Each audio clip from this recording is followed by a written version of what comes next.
एक कौरव आहेत. अभी बोलिए आप.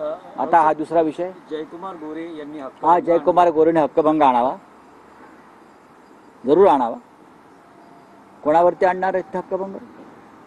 त्या महिलेवर, ज्या महिलेचा त्यांनी छळ केला, विनयभंग केला, तिला ज्या पद्धतीची छायाचित्र पाठवून अपमान केला असेल किंवा एक प्रकारे स्वारगेट प्रकरण वेगळ्या पद्धतीनं करण्याचा प्रयत्न केला असेल.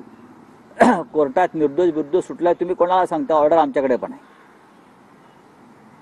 तुम्ही तुरुंगात पण गेलात तरी तुम्हाला देवेंद्र फडणवीस यांनी कसं काय मंत्रिमंडळात घेतलं या प्रकरणाचं गांभीर्य लक्षात न घेता, आणि इतकं करून सुद्धा आता मंत्री झाल्या होत्या आपण पुन्हा त्या महिलेला त्रास देता, छळ करताय, अशी त्या महिलेची नवी तक्रार राज्यपालांकडे आहे. आणि 17 मार्चपासून ती अबला, ती महिला उपोषणाला बसल्याने आंदोलन करते आझाद मैदान आणि विधान भवनासमोर. मग तुम्ही हक्कभंग त्या महिलेविरुद्ध कोणाविरुद्ध आणताय? पाहूया ना, आणा ना, बघतो ना. मग मी हे छोटे किरीट सोमय्या आहे, ज्युनियर किरीट सोमय्या आहे. ते नागडे फोटो स्वतःचे पाठवायचे, काढायचे, व्हिडिओ करायचे. अशा छोट्या किरीट सोमय्यांना, नागड्यांना आपण मंत्रिमंडळात घेऊन काय संस्कृती महाराष्ट्राची तुम्ही देवेंद्रजी दाखवू इच्छितायत त्या देशाला? तुम्ही आमच्यावरती हल्ले करता, विरोधकांवर हल्ले करता.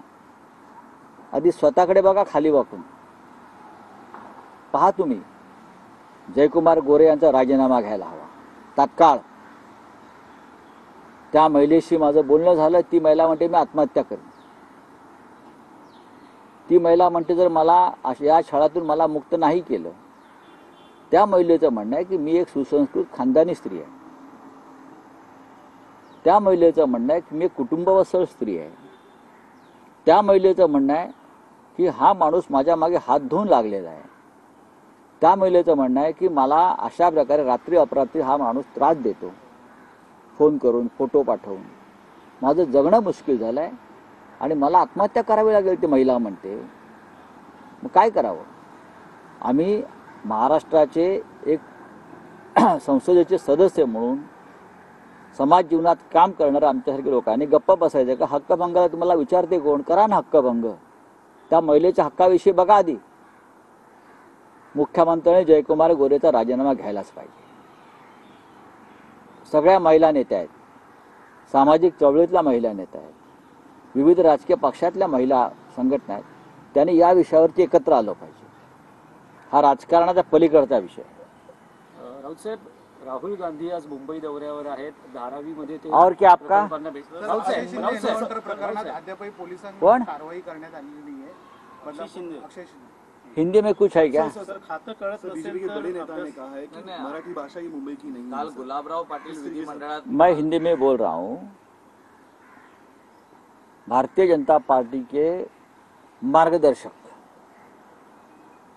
भारतीय जनता पार्टी के पॉलिसी मेकर, साथ साथ राष्ट्रीय स्वयंसेवक संघ के नेता आदरणीय भैयाजी जोशी कल मुंबई में आए, महाराष्ट्र की राजधानी में आए और यह ऐलान करते हैं कि ये महाराष्ट्र की राजधानी की भाषा मराठी नहीं है, मराठी नहीं हो सकती.